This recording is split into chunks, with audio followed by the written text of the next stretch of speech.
And good morning, everyone. My name is Randy Price, along with Matt Price. We are the Price Group, and glad that you have found time to join us for what we think is some very relevant information. We'll try to make it as interesting as possible.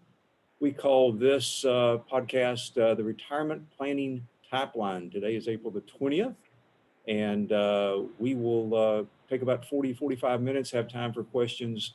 And again, our goal here today is to give you some relevant information that you can use, something that will be helpful as you look at your individual situation and apply some of the time-tested rules with some historical observations. Who are we? We are the Price Group, family-owned, family-operated, 40 plus years of experience. We do follow a fiduciary standard, and we work with folks that are typically within 5-10 years of retirement or are retired. 90% plus of our clients are retired. We think that is a very distinctive place to counsel and to give advice. And we're not trying to be all things to all people. We've got a very narrow niche, and we try to be very good at what we do. A little bit about our firm, Steward Partners, based off the biblical definition of stewardship. Really important, we operate as a fiduciary. Our company, we have offices, Dallas, Austin, Houston, recently a new Louisiana and Colorado office, all up and down the East Coast as well. Raymond James serves as our custodian and back office. We take a lot of pride in that. They did not take any government bailout monies in the financial crisis of 2008, 2009, and a very fiscally conservative operation, which our clients and we also really do value. We've been really humbled. Randy's not the type of guy to brag on himself, but have accolades from Barron's, Forbes, Financial Times. If you're already receiving our weekly email, we put out some video podcast. Our Wealth Coach podcast is what we call it. And both of us have our Certified Financial Planner designation, our CIMA, Certified Investment Management Analyst designation, which we got from the Wharton School of Business. We think education is, as you would imagine, very important in this industry. Let's lay out the agenda for today's meeting. We're going to talk, if you're 2 to 5 years out with retirement, you're less than 1 year out, or you're planning, you're already retired, congratulations, and you're planning for retirement. Sort of some different thoughts with regards to that. Okay, retirement, 2 to 5 years out, you're getting excited. Look before you leap. You've heard that term before. We think you really need a wealth and investment plan for you and your family prior to retirement. If it's not written down, it's not a plan. It shouldn't be on the back of an envelope. It shouldn't be sort of just in your mind and you're going to work the details out. Details really matter in life, and they really matter during retirement. We'll talk a little bit about developing a family index number. You need to know the rate of return that you're going to need to make it through retirement with a high degree of success. Again, we'll talk in more detail in a couple of minutes. You want to evaluate your retirement plan contributions, your allocations. We sometimes talk to people who are 2 to 5 years out, and we say, tell me a little bit about your investing experience. Tell me about what type of investor you are. Randy, Matt, we're conservative investors. Okay, so conservative means a little bit different, something a little bit different to perhaps each of us, but we start looking and they're 85, 95% stocks, and we're thinking there's a real disconnect. So as you get close to retirement, typically what you're going to do is you're going to align your allocation in your 401k and your other investments now with what you want to be during retirement. Consider the consequences of a negative year in the stock market. If you would have a negative 20 year like we started out having during COVID, about this same time last year. In fact, today is the exact day that oil went negative $37 a barrel and then started back on the way up, currently over $60 a barrel. But That might require you to lower your standard of living, to work a little bit longer, maybe do some post-retirement consulting, etc. We want you to work because you want to work, not because you have to work. And we think a big one also, find yourself a competent, qualified, fiduciary-centric advisor who specializes in retirement planning and can help you navigate, at least have conversations with them and see what you know and perhaps what you don't know at this critical time. Mistakes are very costly during retirement. This is a little bit of a busy chart, but we think a very helpful chart. We talked about what happens if you have a negative year to start out retirement. 4 boxes here. Let's focus on the top 2 boxes. You'll see that we've got 10 years. We start with $100,000 and we get an average return of 7%. Keyword, average, inflation of 3%. But we start out box number 1 with a negative 15% year 1, sort of a punch in the gut, your first year of retirement, 777 all the way down, and then year 10 is 29%. Well, year in value, we have $188,399. That's okay if you're not taking money out of the account. Let's go to the bottom box. We're going to swap out the good and the bad year. We're going to start out with a 29% positive and then 7777, negative 15 year 10. And again, if you're not taking money out of your retirement account, you're going to get the same number. You're going to start out with 100,000. You're going to have $188,399.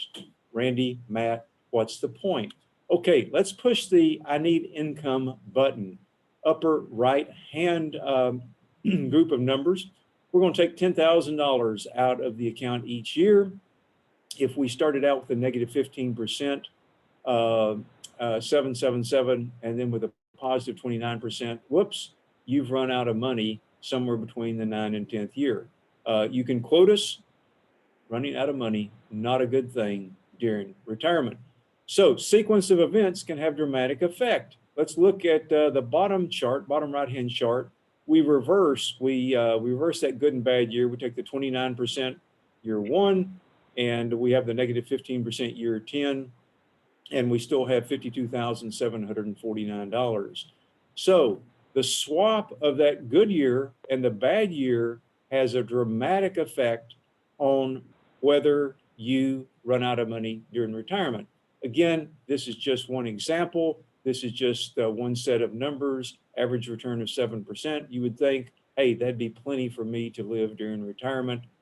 Perhaps inflation is 3, perhaps it's more, and that could even have more dramatic impact. So your Excel spreadsheet, although a good starting point, is very much inadequate for predicting retirement.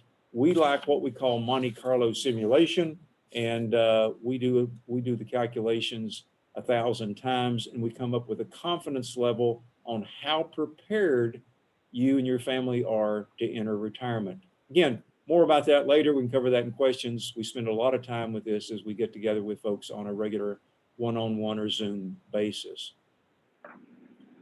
So to continue that thought, again, our thinking is you need much more than just an investment guy. We hear people say, well, who's your investment guy? Who's your bond guy? Who's your stock guy? We think you need a wealth coach. Those of you that are golfers realize the best in the world have swing coaches, etc.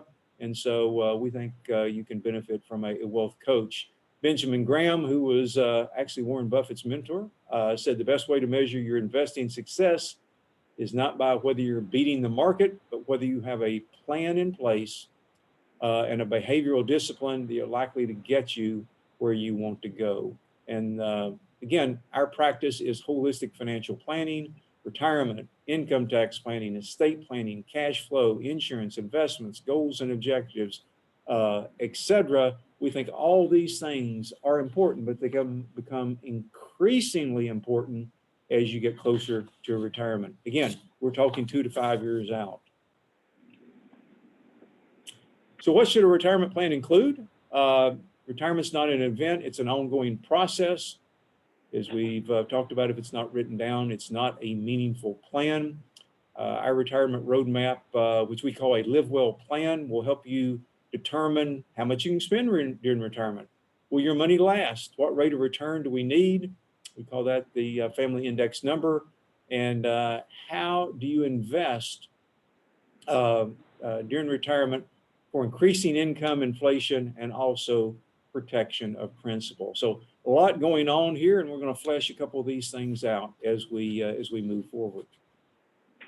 So Randy mentioned the family index number. What rate of return do you need in retirement? And our goal when presenting something like this to a prospective client, to a client, is we want to show what the least amount of risk necessary is for you to get to here to there.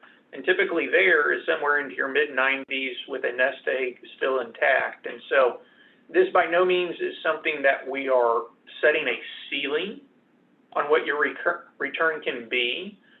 Some years we're going to outperform this number. Some years we'll underperform this number. We might even come and have a return right on top of this number. But our goal is to get this family index rate of return over a market cycle. And then at times, some families will come back and say, you know what, I get that I only need a 4%, 5% rate of return to be, quote, successful, but our goal is to grow money for the next generation. Okay, that's great, and we can adjust it accordingly from there, but we at least want to establish a cornerstone, a foundation of what's the minimum amount of risk you need in retirement. Because like we said earlier, having some bad returns up front in retirement is a real negative on do the numbers work. So a couple very specific ideas.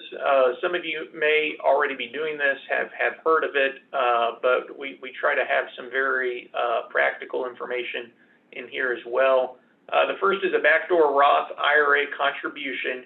This can get kind of technical, so if there are questions about this, please follow up and ask. But for those that are phased out, meaning that they cannot add directly to a Roth IRA, this is an option for you to consider to put money into a Roth IRA prior to retirement. You can make a non-deductible IRA contribution, which means you cannot itemize that on your tax return. And then the very next day, you can convert that non-deductible IRA into a Roth IRA. And you would owe taxes on the gain, but let's say you put in $6,000 today being a Tuesday.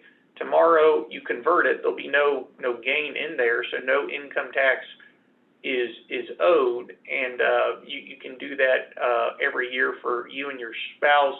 Look at step 3 here. The caveat to this is if you already have a pre-tax IRA, you have to do what they call the pro rata rule, where you have to take a portion of the pre-tax, a portion of the rollover, and it's not necessarily 100% tax-free event. So we're not in the business of giving tax advice.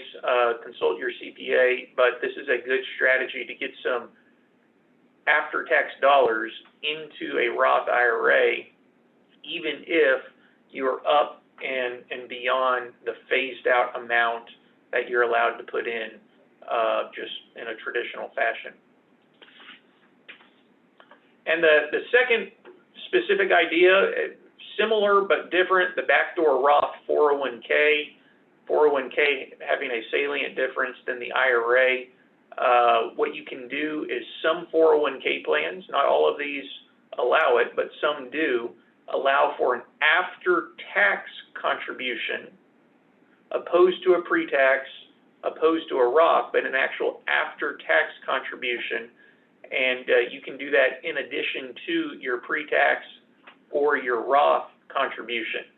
And at retirement or separation of service, you have the ability to roll that after-tax contribution into a Roth IRA. So some people will refer to this as the mega backdoor Roth option, just given that you can put more into the after-tax portion of your 401k than you can into a normal Roth IRA.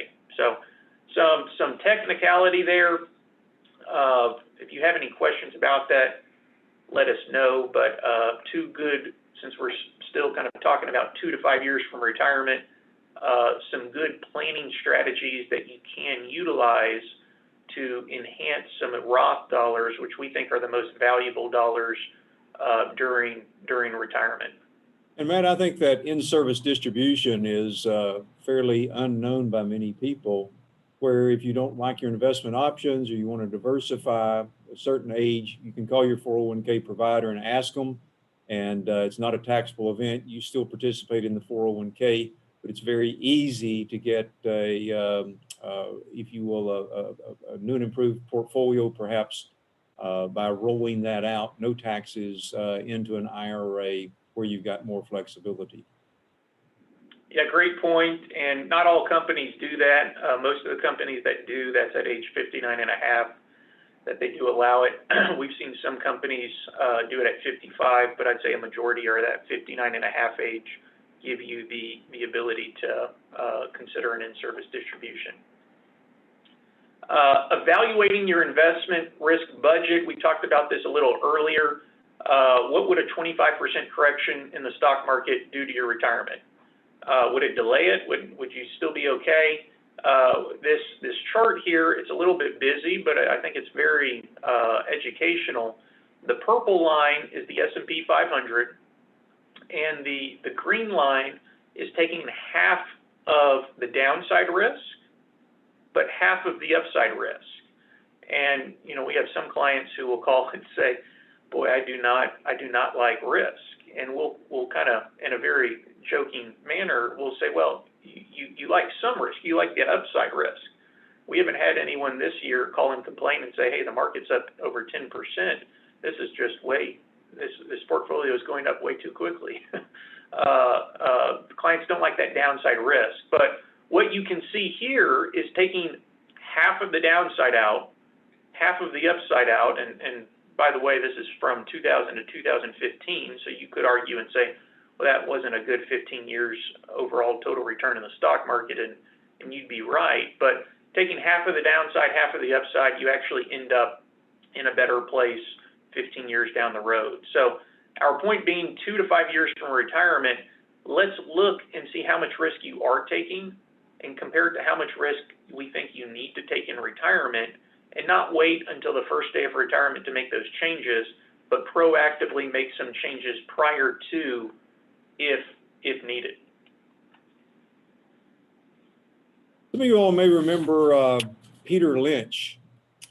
He ran a very large mutual fund for Fidelity. At one point in time, it was the largest mutual fund on earth. And he was asked a question during one of his book signing tours. Here's his book, Beating the Street. And they said, "Mr. Lynch, question." And he said, "Yes." They said, "What is one of the biggest things that one of your biggest disappointments when running this large, very successful mutual fund?"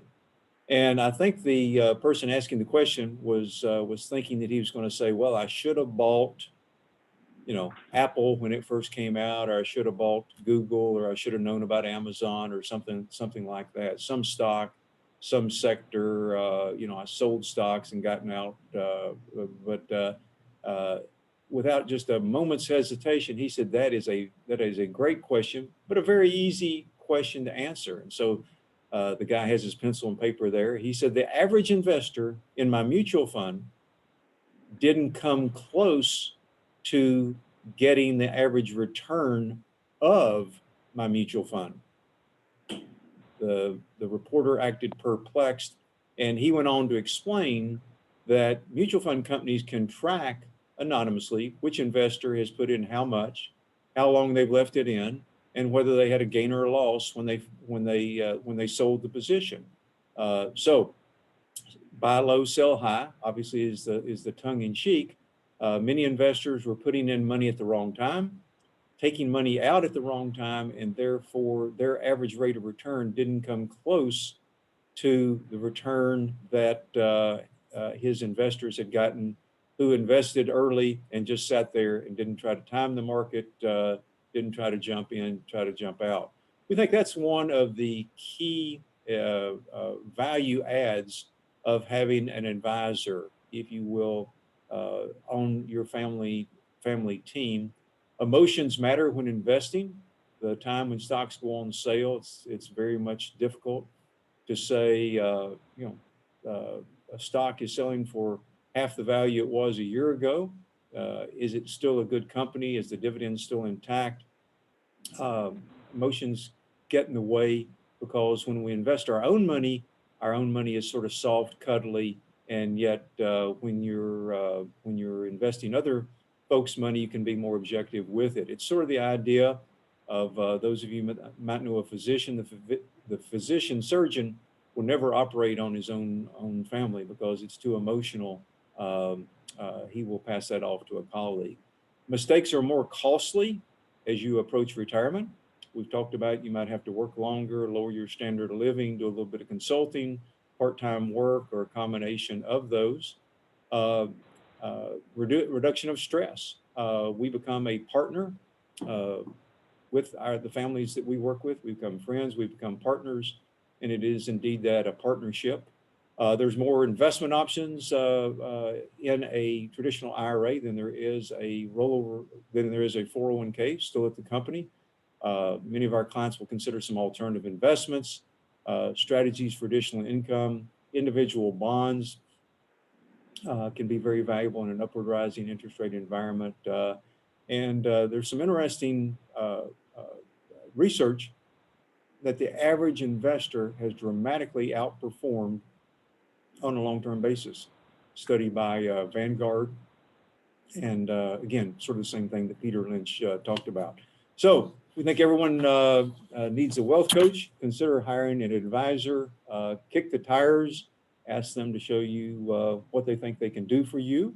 Perhaps talk to some of their current clients and look at some of the things that are recommended that you are perhaps not doing at the present time. So that sort of concludes 2 to 5 years out.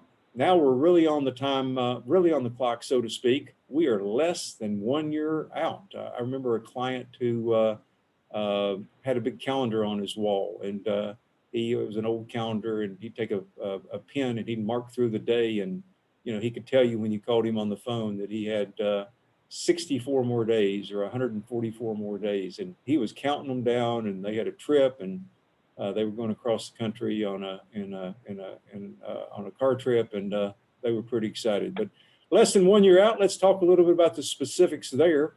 Again, you're closer than you were 2 to 5. So honing in on some of the dotting the I's and crossing the T's becomes even more important. We need a better estimate of your income needs in retirement. 70 to 80%, we'll talk a little bit about that here in a moment. What you think you're going to spend during retirement. One-time fix-up projects. Are you buying a camper? Are you making some gifts to the kids? Do you have some grandkids coming?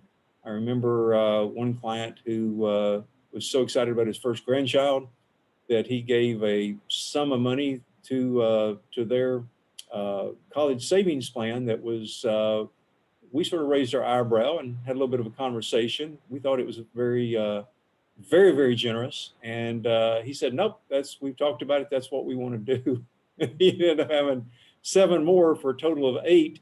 And he came back and sort of rolled his eyes and said, I just got a little bit ahead of myself on that. He didn't want to do different for the second, third, et cetera, than he'd done for the first. So what are your income needs? What are you going to do? Fix up the house, travel, buy a new house, all those things that come into spending money. One of our clients said, right now I only spend money on Saturdays. Since I've retired, every day is a Saturday. So we would like you to put pen to paper and take that into account. For those of you fortunate to have a defined benefit pension plan, most of you will be left with a decision to take a lump sum or a pension.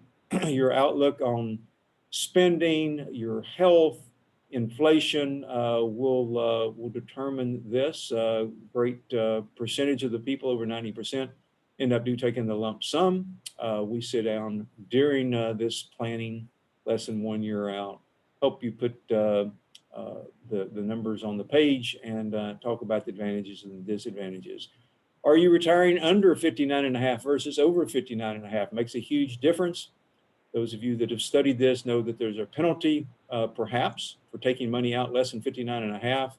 We'll help our clients create a retirement income strategy. If you do, again, leaning toward taking a lump sum, there are discount rates from your company, and we will help you keep track of that. Ordinary income and capital gains tax rates can be very important, and perhaps some other tax planning things that are available. But again, as we've said, consider hiring, at least the interview, a qualified and also a fiduciary-centric advisor team to help you look at some of these decisions and make the best ones with the least stress in your life. So, income needs during retirement. Matt, you want to talk a little bit about income needs during retirement? Yeah, inflation, the hidden tax in retirement. We see it very important when kind of doing some of this, Randy mentioned earlier, the Monte Carlo simulation, but creating what we call our Live Well plan to make sure that we are taking into account inflation. Randy likes to joke that the bank of mom and dad are always open, and me having 2 little kids and a third on the way, I can see that being the case moving forward. Talked about some big ticket items, travel. We really try to tailor this to each family. We don't believe that a cookie cutter approach for planning or investment strategies are in any of our clients' best interest, and so it's very peculiar, very specific to each family that we're serving.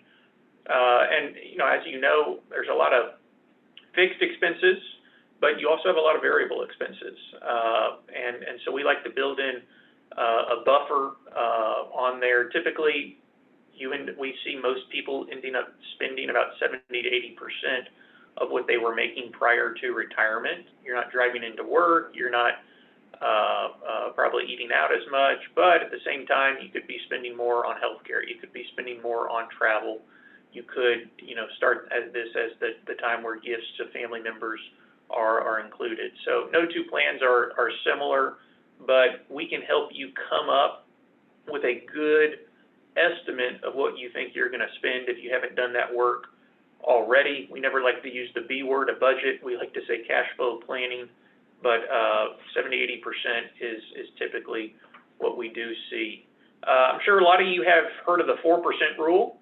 It's a rule dating back to the 70s where you can take 4% out of your portfolio. If you owned about 60% in stocks, you can get a raise each and every year and never run out of money, is what that rule says, or have a high degree of confidence to never run out of money.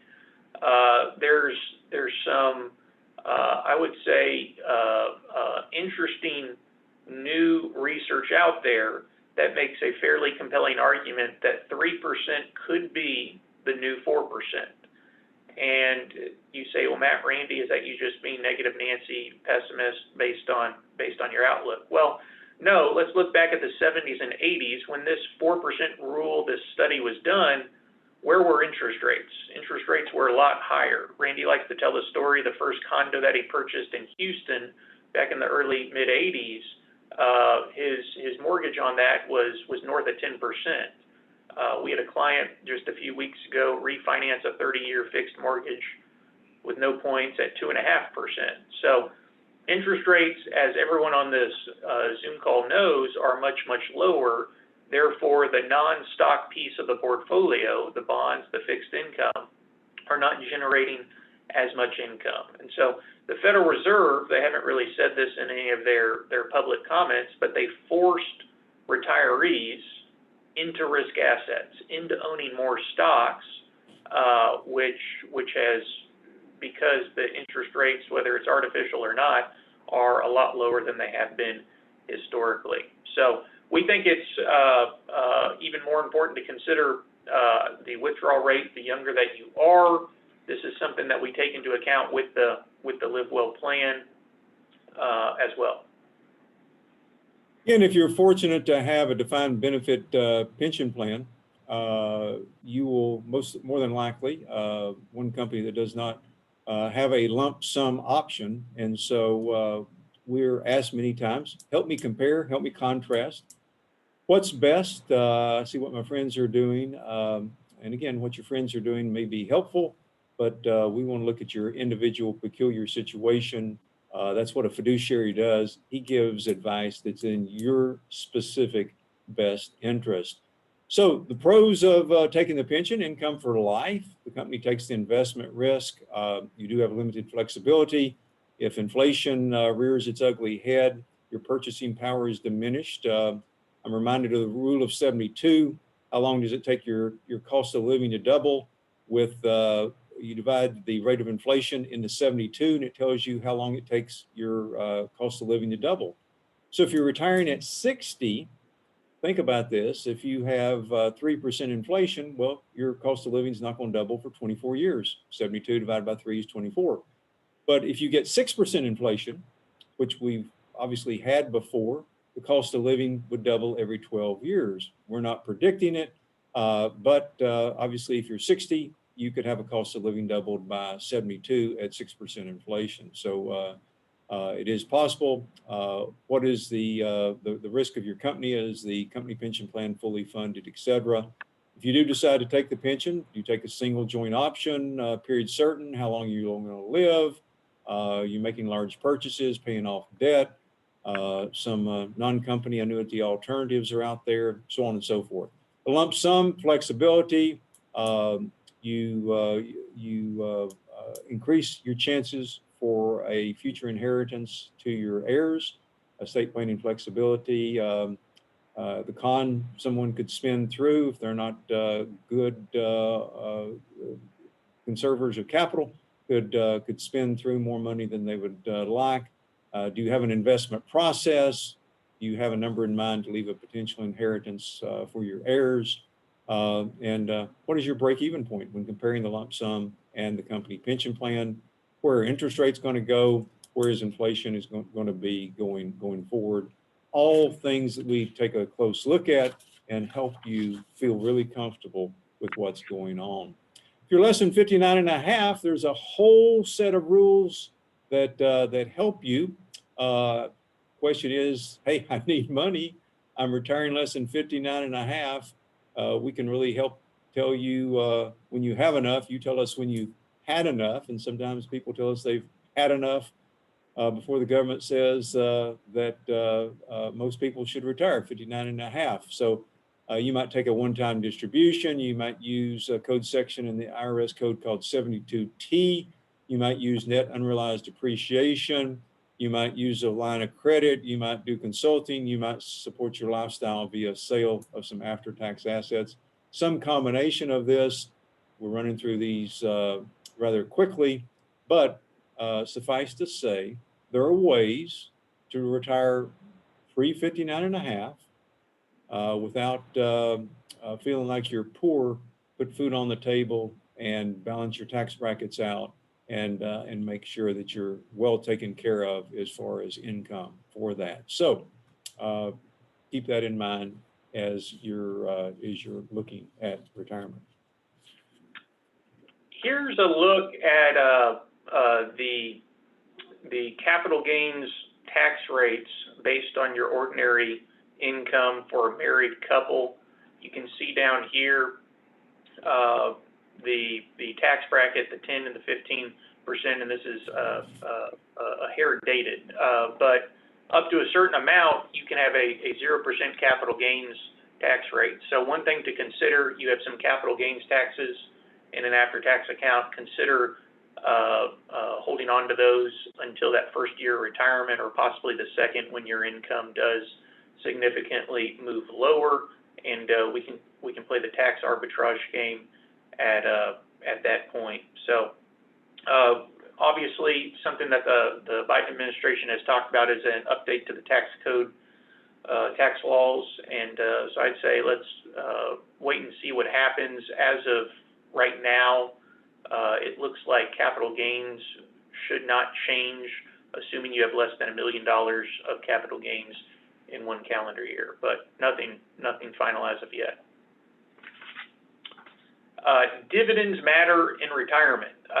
We love this chart here. It's a few years dated, but the data really doesn't change much year over year.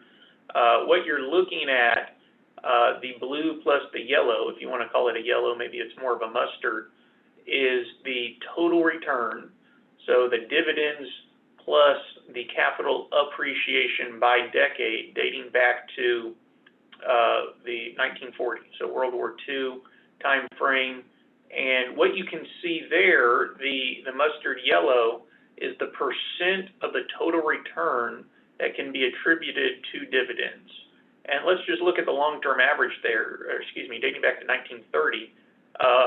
Just less than half, 43% of the total return of the stock market came from dividends. And so not a rounding error there on how much comes from dividends. And in retirement, we think dividends are so important. It's kind of like planting Christmas trees. We like to invest in dividend-paying stocks, and maybe you don't need the income, maybe you're not retiring for another couple of years. Well, let's reinvest those dividends. Our goal with the dividend growth stocks that we own, we're looking for companies that not only pay dividends, but historically have had a propensity to increase those dividends year over year. And we theoretically should have more income down the road if we can continue to isolate companies that not only pay but increase those dividends, which means an increased revenue stream for your future retirement. So dividends are, we think, paramount for the stock piece of your portfolio when retired. Okay, so we've talked about how your mix of assets will determine how well you live during retirement. We've talked about stocks. And if you're not going to invest in stocks because of your risk budget, then what are you going to do with the money that's not invested in stocks? Well, fixed income, bonds, CDs, corporate bonds, floating rate bonds, international bonds, etc., are typically the place where you'll look for income and for reduction of risk. Now, a lot of people tell us, you know what? I feel like I'm fairly knowledgeable about the stock market, but I know nothing about the bond market. Well, here's a little bit of a historical look. It's what's happened in 3 big periods of time. So let's take a look at 1920 to 1940. You're retiring and you can't decide what to do with your retirement money, and you say, well, I'm going to stick it in government bonds, treasury notes, treasury bills. Treasury notes are a little bit longer in maturity than treasury notes. Typically, the treasury notes are 10 years or longer. And on a real rate of return after inflation, voila, congratulations, you made 6.4%. You did really well. You had a friend that was younger than you and was retiring right about the time the Second World War was in full swing. And he said, well, what do you think I should do with my money? And he said, well, you know, I've done really well in government bonds. And he said, hey, government bonds, that's where I'm going to be. So from 1941 to 81, a 40-year period, long period of time, you had a negative real return on treasury bills and treasury notes. Wow. Standard of living going down every year. And then somebody that retired in 1982, in the period from 1982 to 2009, they had a positive, again, real return on treasury notes and treasury bills. So perhaps interesting, perhaps not, but we're not really concerned for the folks that we talk to that are retiring on what happened in the 20s or the 40s or the 80s. We're looking to door number 4, if you will, on what's going to happen going forward. What we do know is that we're in uncharted territory as far as interest rates around the world, negative interest rates. Really hard, if you really think about that, to wrap your mind around what a negative interest rate really is. Is there inflation coming?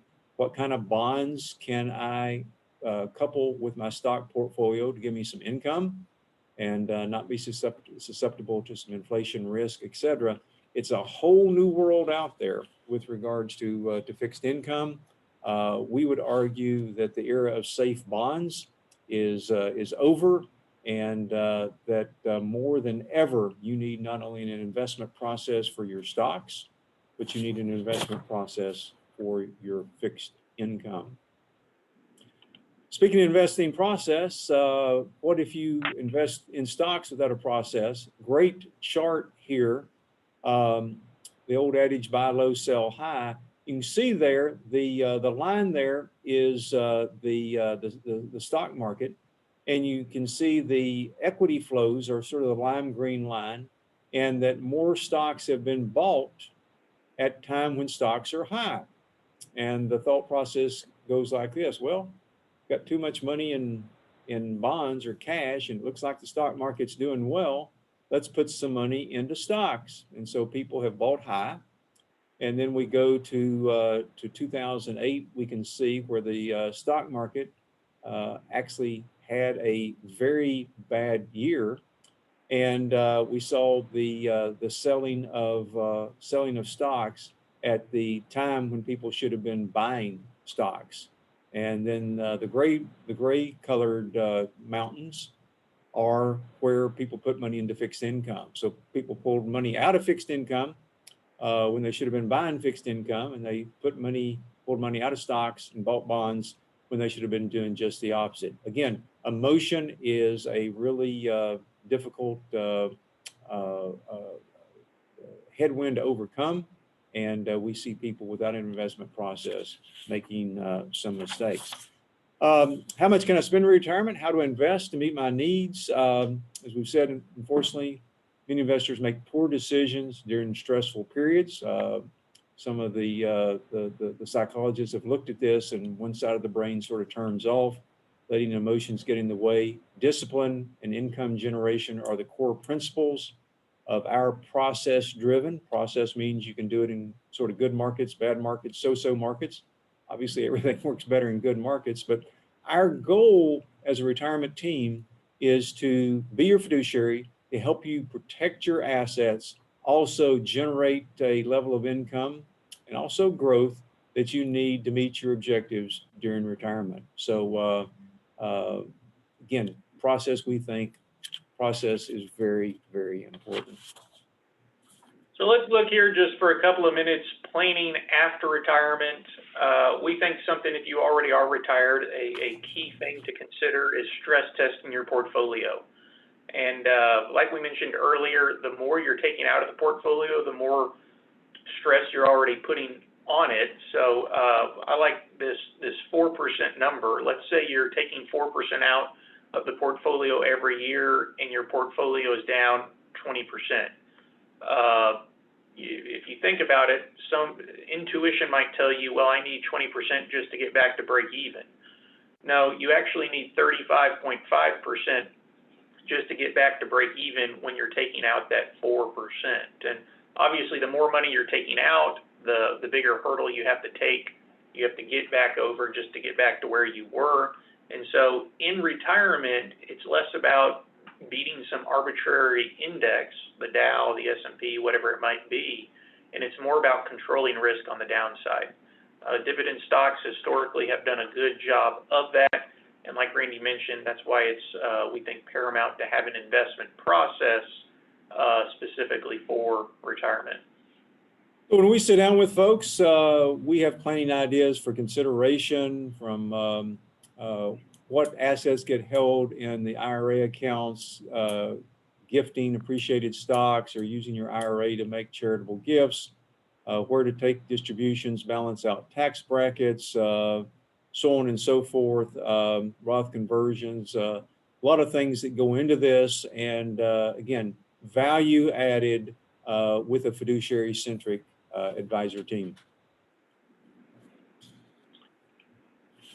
So if you're interested, we'd be happy to put together a live well plan for you and your family. No cost, no obligation to do that. Do it in person, do it over Zoom, whatever you're more comfortable with. But our goal when going through this exercise is we want you to leave a more educated consumer about your retirement. And so that's our promise. Whether we end up working together or not, we want to help educate you in this process along the road. You know, Randy he tries to tell people he's my brother. He's actually my father, and unfortunately, I've inherited some of his corny jokes. But one of his favorite ones is, if you have a heart issue, you don't want a doctor who does big toes on Monday, gallbladders on Tuesday, and hearts on Wednesday. You want a doctor that focuses on hearts Monday through Friday. And we think the same holds true with retirement. You don't need a general practitioner who's trying to do a little bit of everything. You want a team that is solely dedicated on retirement, has looked at your company benefits before, and retirement is all they eat, sleep, and breathe. And like we said, that's us. Retirement is the niche that we've been in for 30 plus years. Be happy to provide a second opinion or put together a live well plan if interested. And so a few things, if you are talking to a few people, here's what we would recommend. Number one, happy to email you our guide. We put together 10 questions you should ask every financial advisor. Shoot me an email and I can send you over a copy of that, or you can get it off of our website. But 10 questions to help you compare apples to apples. We think it's really important for the person you're working with to be a fiduciary. If they work, are they representing you, or are they representing the firm they work for? Salient difference there. Do they have a transparent cost structure? We already briefly mentioned experience. And with experience, we think, do they have a succession plan?